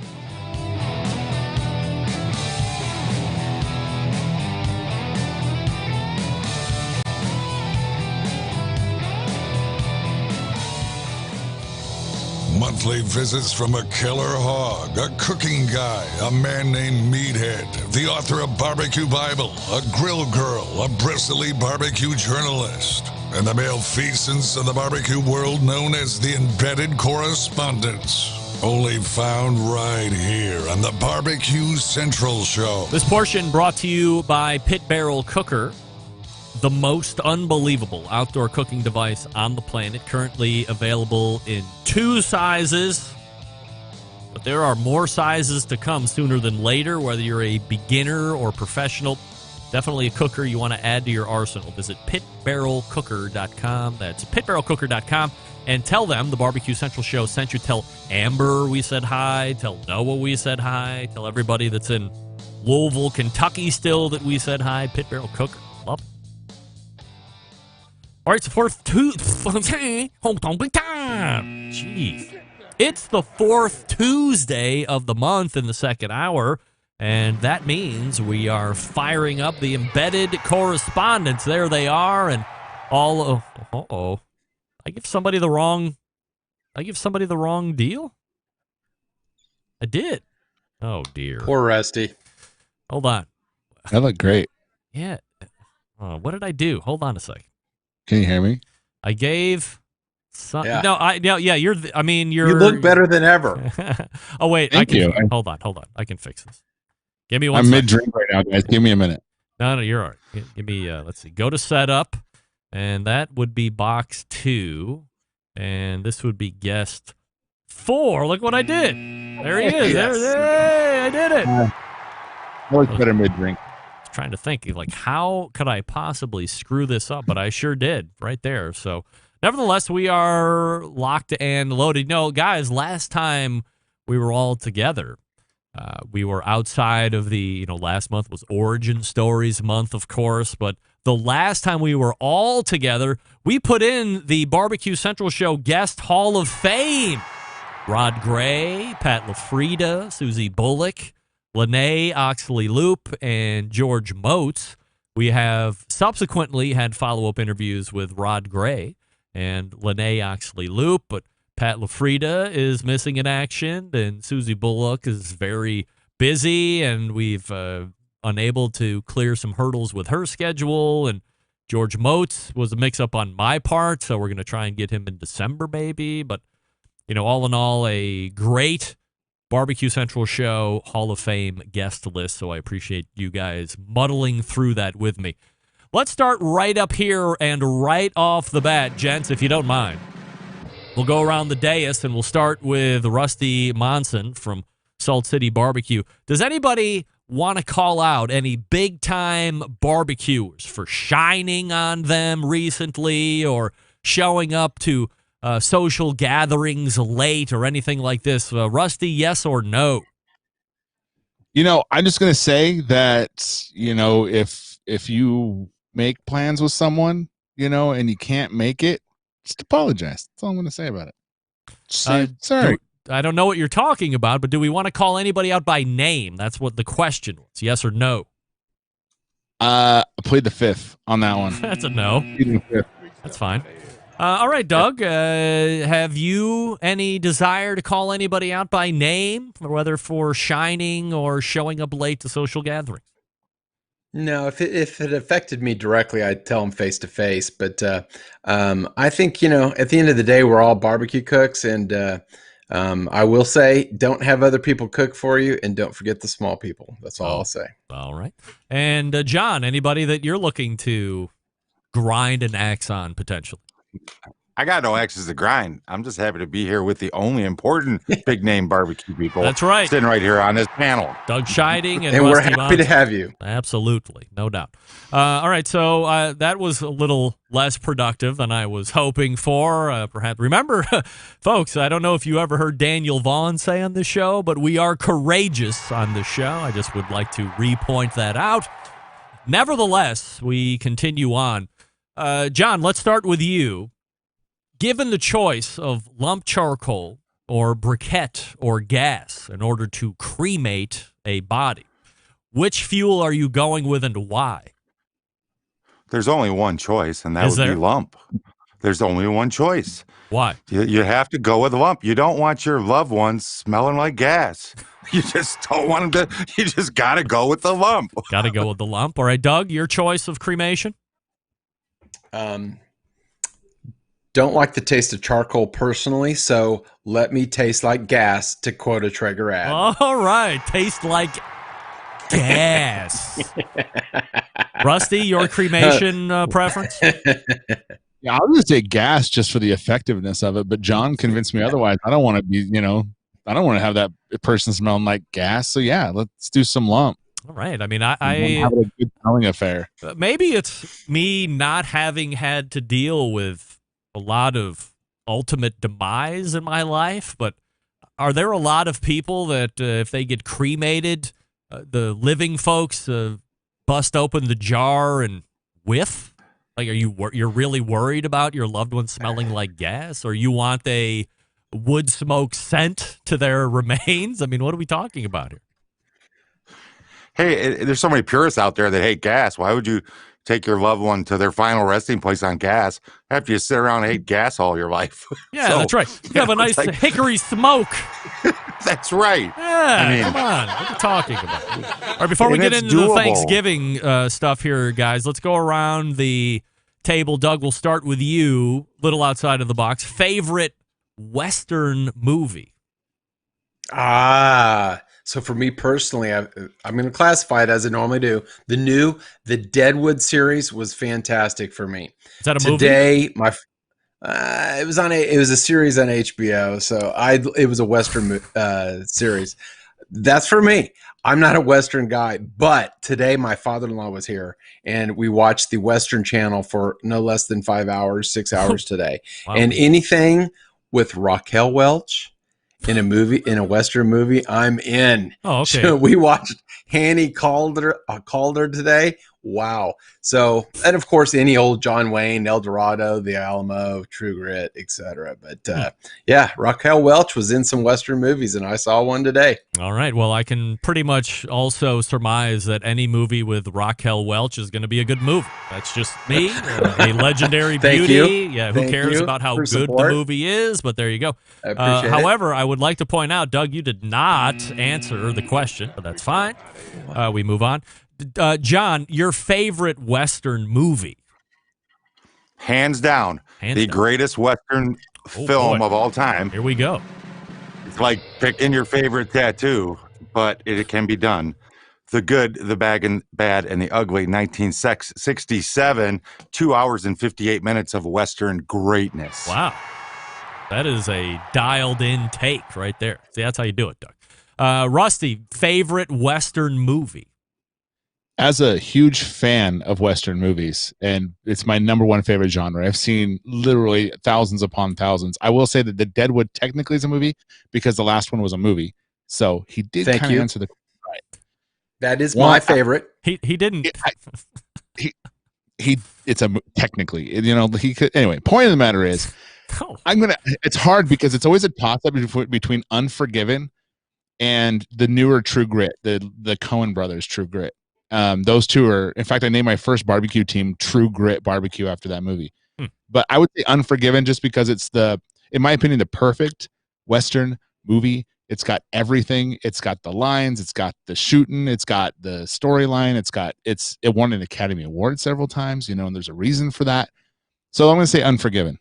All right, and one of my favorite movies of all times. Who's in Unforgiven? Clint Eastwood, Morgan Freeman. I'm dropping his name right now. From what's his name? John, can you help me out on that? Well, why do you think John knows? Because he's a Western fan like I am. John, do you know who this other actor is? There's Gene Hackman. There's no Western fan like me. Yeah, Gene Hackman. There's no Western fan like him. Gene Hackman's in it, and there's a lot of people in it. It's if you haven't seen Unforgiven, you need to go watch it right now. It's one of the best movies of all time. All right, well, I will now levy my answer, which, of course, is the right answer. Overall, from a high level, Western movies absolutely suck. They're the worst type of genre of movie. However, outside of that, I will say that the best Western movie, and I bet you could guess where I'm going to go with it, hands down, and I've seen this one no less than 785 times, is Kurt Russell's Tombstone. Unbelievable. And I reference Kurt Russell. only just to say that name. However, the best part of the movie, eliminate everything else around all those other ERPs and whatever the hell their names are. Doc Holliday is by far the steal of that movie, and Val Kilmer is absolutely tremendous in his play of Doc Hollywood. Never have I wanted to be somebody who is ailing and on the doorstep of death for an entire movie, but can also put a bullet in your head quicker than anybody else in the range, and does it with the sleight of tongue that few can do. I love Tombstone, and every time it's on the TV, I will stop and watch it wherever it is in the movie. It could be almost done, it could be just starting, or it could be in the boring part in the middle. I will watch all of it, but I hate Western movies, but I will watch that. All right, so in case you didn't know, guys, Thanksgiving is coming up here shortly, and we want to make sure that everybody has all the right information. So number one, Thanksgiving stuff. If you want to jump in right now, here's how you do it. You can get in touch with the show by calling 216 the hotlines are open. 0966. Email Greg at the BBQCentralShow.com. On the Twitter and Instagrams at BBQ Central Show. Well, don't tweet me or Instagram me or anything like that at the moment because I'm deep into the show at this point. But if you want to call in to our panel of experts and ask questions that are really pertinent to your overall success, Rusty is here and Doug is here and John is here, and they are ready to help. If you want to jump in and do some real-time call bank local hack news stuff like they do and wherever the hell it is that you live that you consume this show. So, John, let's start with you. When you look at Thanksgiving coming up and just in general, your thoughts on Thanksgiving and what you're going to be doing this year. Well, first, we'll start with what I'm doing this year. Our Thanksgiving has been postponed due to family things, so we're just pushing that back a ways. All right. My overall and general thought on Thanksgiving, if you need help today, less than 48 hours away, you better get calling because you're in trouble. Yeah, big time. Rusty, your thoughts on Thanksgiving and what you're doing? I'm in the same boat. My brother actually came down with a pretty bad case of COVID. He's not doing too well. So we are going to postpone it as well. So we're going to have a family thing. But I'm cooking a whole bunch of turkey breasts for some folks. And we're going to make turkey sandwiches. And my wife wants yams. So it's going to be super simple. Just me and the kids and the wife. And that's it. The rest of the family bailed on us. So we're going to do kind of what John's doing. A couple more weeks. We'll have this like middle Thanksgiving Christmas thing. Douglas, what are you up to? Well, I had thought it was canceled, then was told that everyone decided they were going to wear masks. So I coasted last night, had Thai. Tonight we had pizza. Tomorrow I'm doing chuck steak. I've got a couple of my brother-in-laws in. And a couple of nephews and nieces in. So we've got a few people, but tomorrow's chuck steak for lunch, and I'm doing a pork butt for tomorrow evening. Mm-hmm. And then Thanksgiving, and drum roll, please. All right. I'm doing a turkey taste-off. Yes. It's going to be my fresh spatchcock turkey on a Traeger versus a Popeyes turkey. I bought one of the Popeyes turkeys. Yes, I did. Like the one with the fried chicken pieces in it? No, it's a fully cooked turkey for $40 that you get, and you just reheat the damn thing. Really?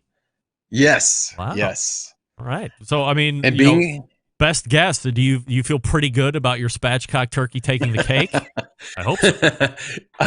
I better well I do inject it with Tony Chachery, so yeah, it better well damn win. So, but and then I'm also doing a ham, but and in charge of a few sides: Franken corn, mac and cheese, green bean, white trash green bean casserole, and all the gravy I can drink.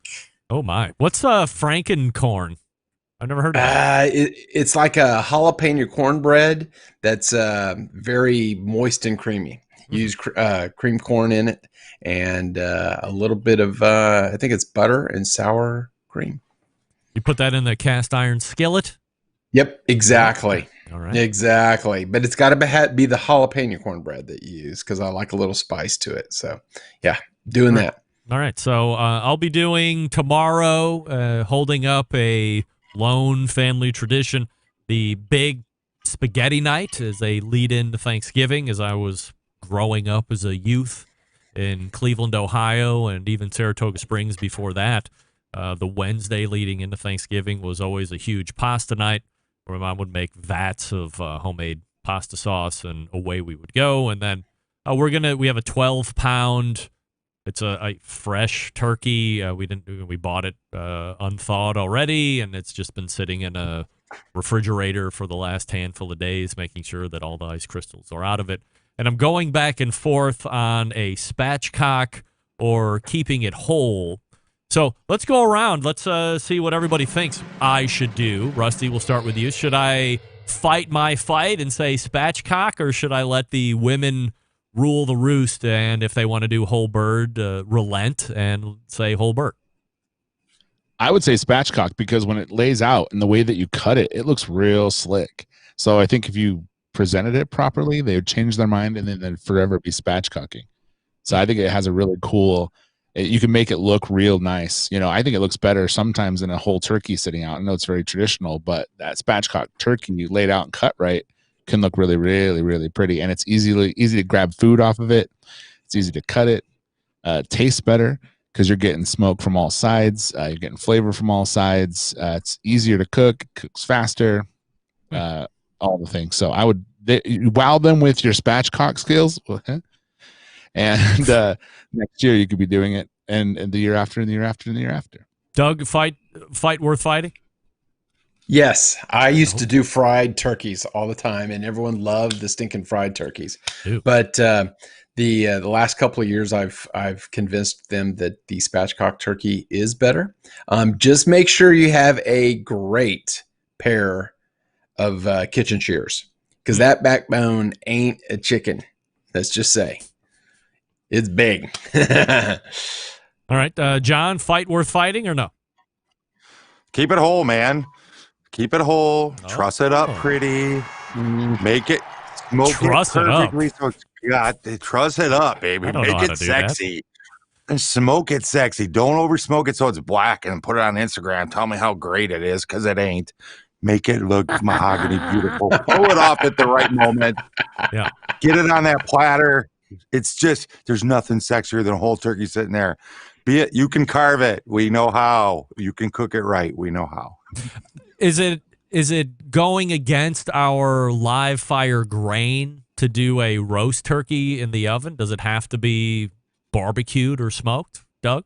I mean, your eyes are telling me that it's sacrilege. Absolutely, yes. I only use my oven if I need to keep it at 140 and keep it warm for a short period of time. Otherwise, I don't use the oven. We don't use it anymore.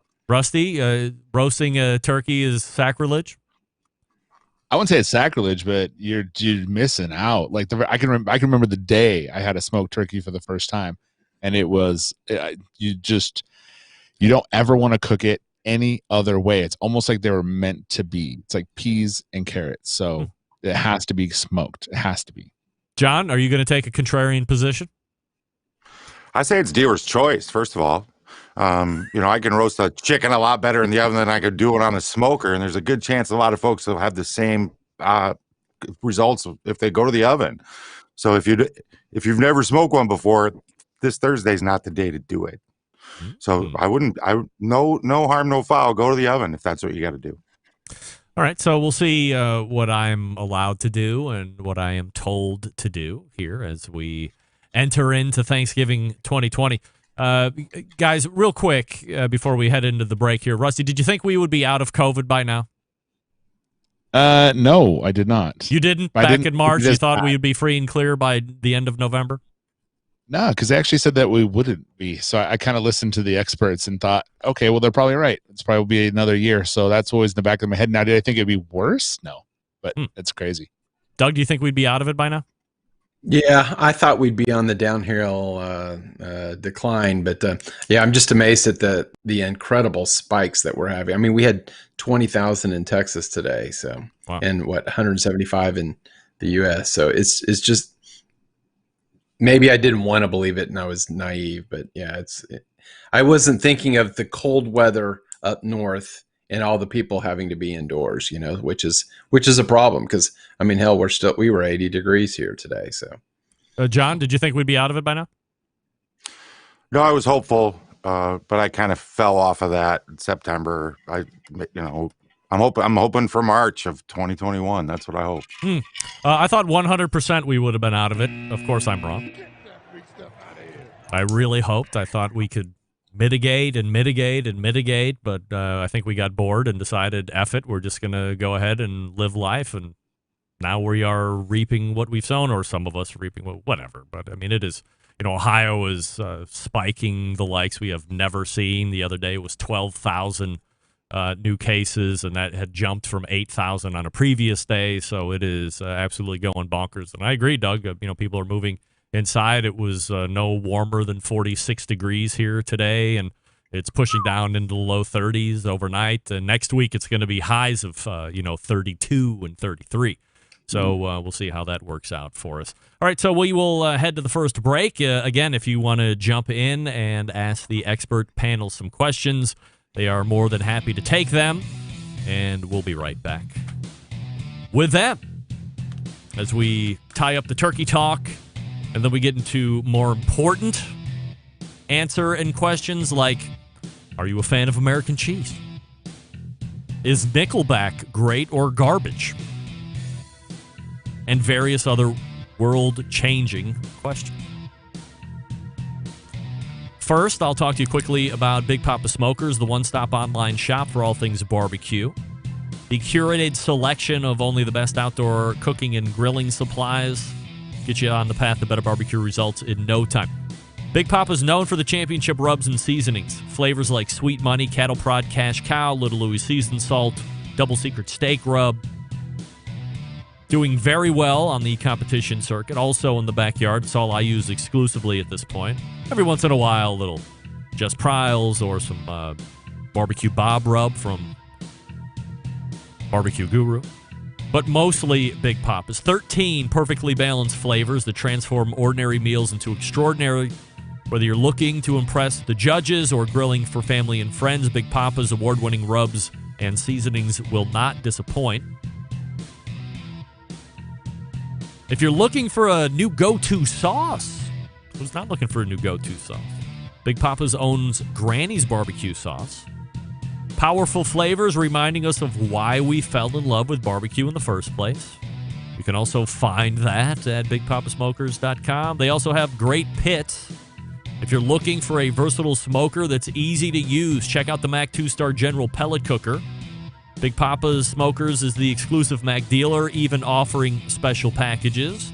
If you're not a fan of pellet smokers, take a look at the Old Hickory Ace BP, the only charcoal smoker that Big Papa trusts on his competition trailer.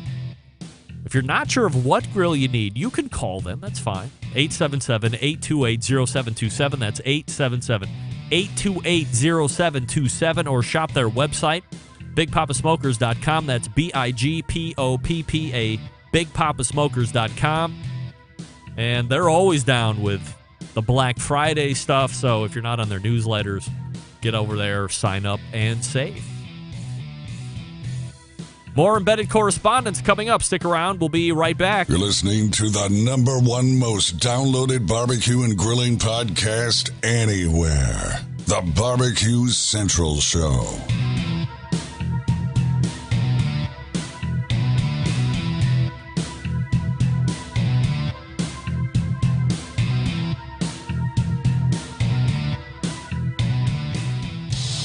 Celebrating over 10 years of prolific and unparalleled live fire barbecue and grilling talk. And yes, it's still being done from Cleveland, Ohio. You're listening to the Barbecue Central Show. This portion of the show being brought to you by Smithfield. Head on over to smokinwithsmithfield.com as the year turns for the Committed Cooks program. You can also get grilling tips from Chris Lilly and Darren Worth and Ernest Cervantes and Childs Cridlin. Mouthwatering flavor and no artificial ingredients. Hallmarks for Smithfield. Quite simply, some of the fresh and best pork that money can buy. trusted choice of world champion pitmasters for use at the circuit and at the Hume. And we're rejoined by the embedded correspondents. Rusty Monson's there top right, and Doug Scheiding's bottom right. And there's John Solberg in Michigan just underneath me, bottom left, as we tie up Thanksgiving. All right, so is there any other Thanksgiving stuff that you guys are into? Let's assume it was like a normal year of Thanksgiving. Like, do you normally have big-ass blowouts, or is it just close family? And what are some of the favorite, perhaps non-traditional food things that grace the table, like side dishes or desserts or something like this? Rusty, go ahead. We usually have huge blowouts. We have the whole family at the house. We have the whole 6 different tables set up. I'm cooking for days. I'm putting stuff into vac seals and getting it ready to reheat and getting it ready for everything. And I like to take everything on myself, and then so I stress the whole day, and I'm a complete mess. Usually the Saints play on Thanksgiving, so I have to be done by that time because I have to watch the Saints game. We plan everything around it if they play on Thanksgiving because I'm a huge Saints fan. So who dat? 8-2 right now. I'm the traditionalist, man. I really like the traditional stuff. I went as far as to try and cook venison for a couple ones. Didn't work out. No one liked it, but whatever. But I like, the turkey, the pumpkin pie with 400 pounds of whipped cream on top, just traditional stuff. I don't really do anything abnormal. My sister likes to get crazy with stuff, but I like the traditions. I'm a very traditional person when it comes to that kind of, like Thanksgiving, Christmas, So the spaghetti thing was really cool, though. I might have to steal that because I love spaghetti. Oh, so that would be a spaghetti Thanksgiving, though. Wouldn't that be cool? That'd be cool, right? Yes. I mean, it doesn't always have to be the traditional stuff of turkey. I mean, what if you just don't like turkey? Or maybe you're allergic to turkey, or you're not a meat-eating person. I mean, there's 20 different reasons why you wouldn't want to have turkey, so pasta would certainly fit that bill. But if you're going to do it on Thursday, have pasta tomorrow night, or start next year doing spaghetti night the night before. It's fun. It's my specialty, so I have to. Spaghetti's your specialty? It is absolutely my specialty. I lived alone for a long time, so I made spaghetti literally every day, and I've perfected it. It's like my, All right, well, tell me about your red sauce then. Go ahead. Red sauce. I use I screw this up. The tomatoes. Crushed tomatoes, San Marzano. Yeah, thank you, San Marzano. Diced, I always say it. Fire roasted, Prego Especial. Mash them up with my hands, put them in. Put some. I do a garnet, in there with some, bay leaves, peppercorn, a little bit of parsley stem, and put that in. What I'll do is I'll cook the mirepoix first. So I'll put in onions, put in carrots, put in celery. I like to do leeks as well. So what I'll usually do is take all that and blend it and pulse it so it gets little small chunks. And I put prosciutto in, chunks of prosciutto. So like good sized chunks. And I'll let that cook, and then we get that good, caramelization on the bottom. And then I'll put the sauce, the tomato sauce in, let that boil for a while with the garnet. And then I'll put in some basil. Basically it. So I just let that go for a while. Tastes super, super good. I make my own pasta. And serve it usually with just prosciutto, but sometimes I really, really like to do Italian sausage, like big hunks of Italian sausage, almost ollie. So it's like we kind of do the prosciutto for a while, and then we kind of get over it. Then we go to the meatballs, and we go back to the prosciutto. So that's basically the gist of it. All right. Doug, anything outside of the ordinary that you really like on a normal Thanksgiving? Well, actually, I received a text from Head Country, their marketing person, I guess it was about a month ago, and she said, "What is your favorite thing on Thanksgiving?" And I said, of course, other than turkey, which is the natural answer, prime rib roast. And responded back, perfect answer. They didn't have a recipe for that, so she asked me to develop a recipe for that. So they released it last week, and now it's up on their website. So I've got a prime rib roast recipe up on Head Country's website, among others. Do you have a favorite dessert? Do I have a favorite dessert? Bourbon pecan pie. My wife calls it an old-fashioned pecan pie. Oh. So I like that. All right, John, anything out of the ordinary? Well, since I am the primary cook for Thanksgiving, we do traditional for the most part, but every few years, my family allows me to do a lasagna dinner with a homemade red sauce. The lasagna. Anyway, I do my red sauce. He's out. But every few years, the family lets me do lasagnas. I do a sweet Italian lasagna, a meatless lasagna, fresh baked bread, and they like it. All right. Yeah, we just do the same thing, year after. This is actually the first Thanksgiving since I've been married that I'm actually cooking a turkey. Usually we go to my in-laws' house, and we've had dinner there for like the last 20 years. I think one time we were down at my parents' house a handful of years ago in Florida, and every other time after that, it's always the in-laws making it, and we just show up and eat when we're told. And my mother-in-law makes roughly 878 pumpkin pies. And by the way, pumpkin pies are the worst thing on the planet, and I hate them. Every once in a while, she'll make like a apple pie to appease me or something along these lines, but mostly it's pumpkin pie, and so I have to suffer with that. But I'm not a very big dessert guy anyway, so no big deal. But nothing out of the ordinary. So I think we're attempting the stuff and muffins that Meathead was talking about on Thursday, where we're going to take the muffins and just, drop them in the muffin tin pan or whatever the hell you call those things, and, bust them out individually and top them with gravy and all that stuff. Like Doug, I'm a big gravy guy, so the more the better. I love that stuff. And it's not to cover up bad turkey. It's just a flavor enhancer, if you will.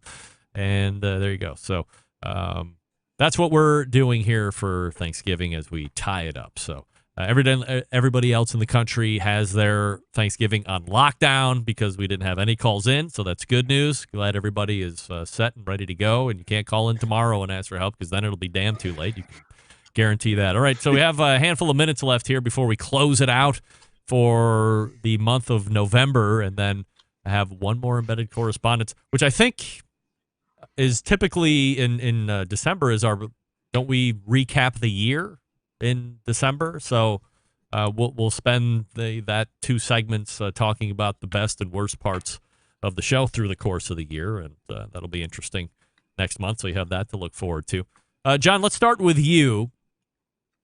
American cheese, fan or not? Absolutely love it. Well, it's never not in the fridge, and if it's not in the fridge, I'm running to the store. Right. Just you got to have it. It's a got to have product. Doug, American cheese fan, yes or no? No. Of course. Snob. No. Russ, why not? Yeah. Like there's no application that you think American cheese works.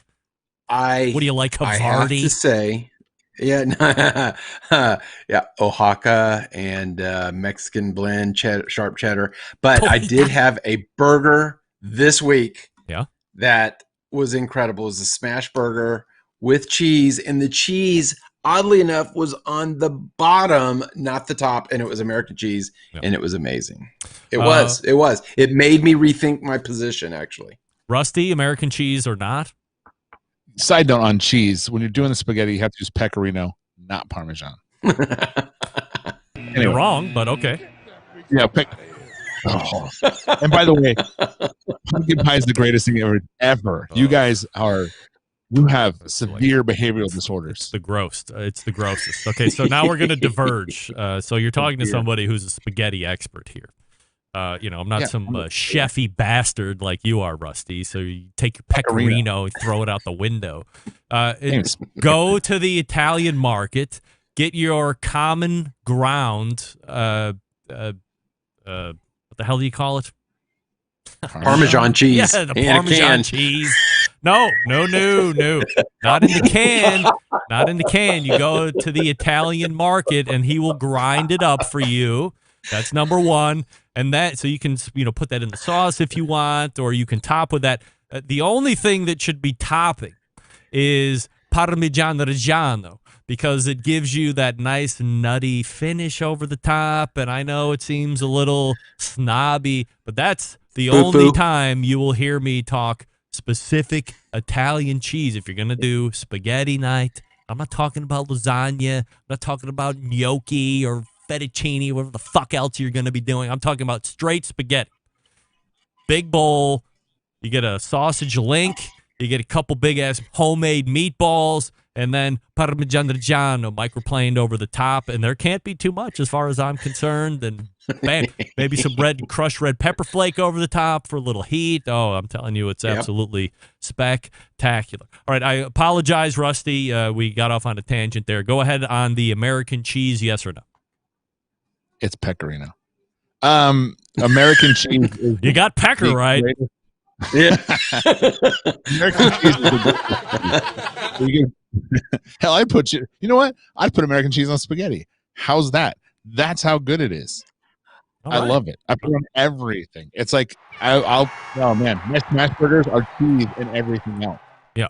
Well, I totally agree that American cheese, it's not like the best cheese ever, but there are certain spots that it absolutely shines.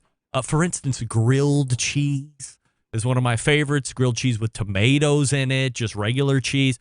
And then you can't, Doug, you have made my point dramatically for me this evening, as you were totally against it, but then at the end said you were rethinking your entire position on American cheese. There isn't any other cheese that belongs on top of a hamburger to make it a cheeseburger than Kraft singles or Velveeta singles or whatever processed orangey, yellowy, squared ass plastic cheese that goes on top of that screaming hot, hopefully fatty patty as you put it in whatever bun and top it. And I say, forget a lot of the toppings. Enjoy the cheese and the bread and the meat together as it rolls around your mouth and makes you fat. And it's a joy. And it's, again, not to be used all over the place, but in its spots, there is nothing better than American cheese. All right, let's end it here, guys, as we run around. There's only one right answer, by the way, and you will be buzzed if it is not the right answer. Rusty, Nickelback, great or garbage? Garbage. Wrong. No. Doug, Nickelback, great or garbage? Video's great. Music, garbage. Wrong. John, Nickelback, great or garbage? Just hit the buzzer. Just hit it. Just hit the buzzer. Like, what do you? Rarely are 75% of my panel glaringly wrong. And so let me quickly go back around and say, Rusty, give me your main objection on why Nickelback isn't great. Just one. Because you're probably like one of those other haters that got, where are your shades at? That you just have a quiver full of hatred for Nickelback. I'm all about pop music. I love it. I like, I'm a hipster at heart, but then sometimes you just have to understand that good music is good music, and they don't write it. They don't connect to anything. There's no, I never drive down the road and want to roll the windows down and listen to Nickelback. One, because people will hear it. Two, it doesn't do anything for me at all. And it's just the subject matter, the way they look. I mean, even the way I can just see him there, his little squirrely ramen noodle hair, and he's like, look at that photograph, and I nearly drive off the damn road. So I can't do it. There's so many reasons, man. You know what? If you want to do this next week, we can do a whole show on it. But it's just. Doug, one reason why Nickelback is garbage. All of their songs sound the same. If you've heard one, you've heard the whole album, you've heard all 5 albums, and they're not good. John? I want to touch on that. There's actually a YouTube video you can go watch where they do a thing for the one they had on the first album now, and they did it together, and it's the exact same song. Go look it up on YouTube. It's hilarious. That's what I'm saying. They all sound identical. All right, we're turning Rusty and Doug off. Go ahead and talk all you want. We've turned you off. John, your reason that Nickelback is bad. Just turn me off now too, because all the songs sound the same. I only know one of their songs that I know, and Doug's I use talking it to rip like on we can hear YouTubers. him. I've turned you off, Doug. You just go ahead and talk all you want. Doesn't matter. Just go ahead. So the only song I know from Nickelback, I use it as a slam against YouTubers, so I know that song and I enjoy it, and that's We Want to Be Rock Stars, because that's kind of the mentality of YouTubers today. But that's the only song I know, because every other song sounded like every other song. Just kind of is quarter in my head. I've never seen them live though, Greg. So maybe that would change my position. But thank God for COVID, I don't have to go to a concert and see Nickelback. Well, I have to tell you guys, I mean, I am completely shocked. I think that as John somehow alluded to, he's never seen them live. I can tell you. Well, I've never seen them live. But I've seen the TV shows that show their live concerts. Look, I don't know anything from anything, but guess what? Those are sold out shows, ladies and gentlemen. You telling me this isn't a great song? Nobody's going to start singing it with me? Nobody? Come on, everybody knows it. YouTuber anthem. Come on. I mean, this is it. How about this one? Everybody loves this Bottom one. of the night. This doesn't sound like the last one. We're starting out with screaming guitars. We have bass beats that are going on. Come on. I mean, this is Fabulous here, of course. And then we have this favorite song of theirs. Doesn't sound like the last song at all. This is pulling at your heartstrings. Look, I have watched these videos. Your appearance is not fodder on this show. Hate Chad Kroger for his ramen noodle hair, or the fact that he looked like he's strung out on heroin for the past 7 years, or whatever else you want to say. They can play. They sell records. They sell out arenas. I have never... The only thing that Nickelback has going against them is the fact that there is a unwritten rule, especially if you're a man, that you have to hate Nickelback. I don't understand it. Their music is fun, and it's exciting, and it's different. It does pull at the heartstrings. I mean, think about the photograph when he's talking about the girl that got pregnant. I mean, that's some real-time lyrics. By the way, how dare you, Doug, sit there and say that every song sounds like the next? Couldn't I pull out 50 different bands and all of their songs sound just like the next song? For instance, the Beatles, the most overrated band ever on the face of the earth. Just because everything before the Beatles was Sinatra and crooning and Perry Como. That wasn't the question.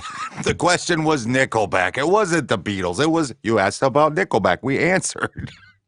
John, how dare you? That's outrageous. Turning it around. That's perfect. How dare you? How dare you?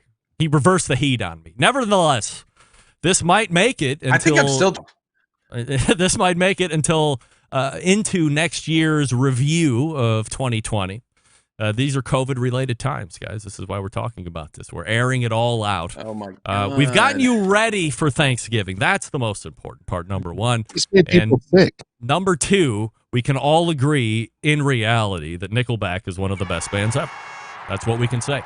At the top right, there's Rusty Monson right there, and Doug's right there, and there's John, and that's Utah and Texas and Michigan, respectively. Guys, appreciate you coming on this evening as we're so close to Thanksgiving. I wish every one of you a great and safe Thanksgiving, whatever that looks like and means to you, and we will see all of you back in December as we close out the year. There they are, the embedded correspondents right there, as we are about ready to come to blows, it seems like. I mean, I'm the only one that likes Nickelback? Can't believe that. What else do they got that I like? This one. You ever heard of this one? Look at this photograph. Every time I do it makes me laugh. I got a couple of kids and they everything to go for with. Give the first girl a kiss. I never knew when I would blow it up. I know all the words right now. It's my favorite song, showed you how. And this is where I went to school. YouTube is all over me right now. We're shutting it down. Copyright. In case you were watching on YouTube, a lot of you were. We probably just got shut down for that. Hey, the barbecue guru is right here telling you that outdoor cooking can be easy and fun, especially with the monolith. We learned about that. Bottom of the first hour with Derek Riches. Made by Oplex. It's got a built-in power draft fan. So now you can have smarter control and greater freedom with automatic temperature control devices. Easily choose your cooking time and temperature. Let the monolith do the work of a sous chef or barbecue pitmaster. And with minimal effort, you now have oven-like precision at the grill. You can serve the tastiest, juiciest meals each and every time. Woofa! We're back to wrap this show. Stick around. We'll be right back.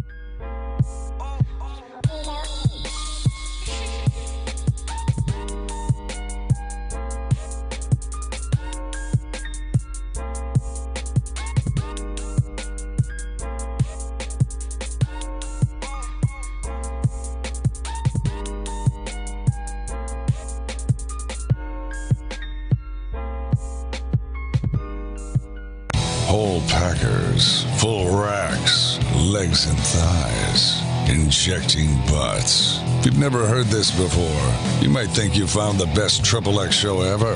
Let's get back to the most homoerotic host out there today, Greg Rempe. All right, welcome back.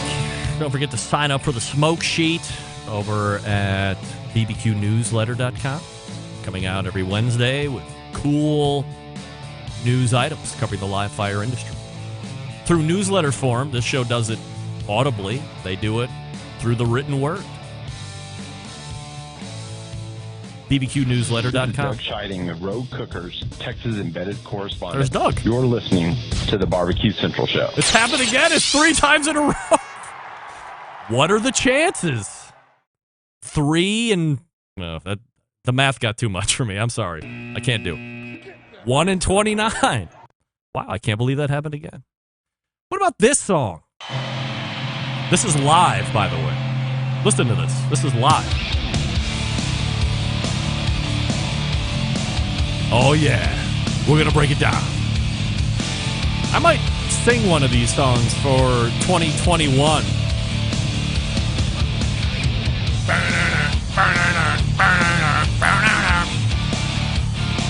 Oh, it sounds so good. Let's hear how Chad Kroger sounds in real life.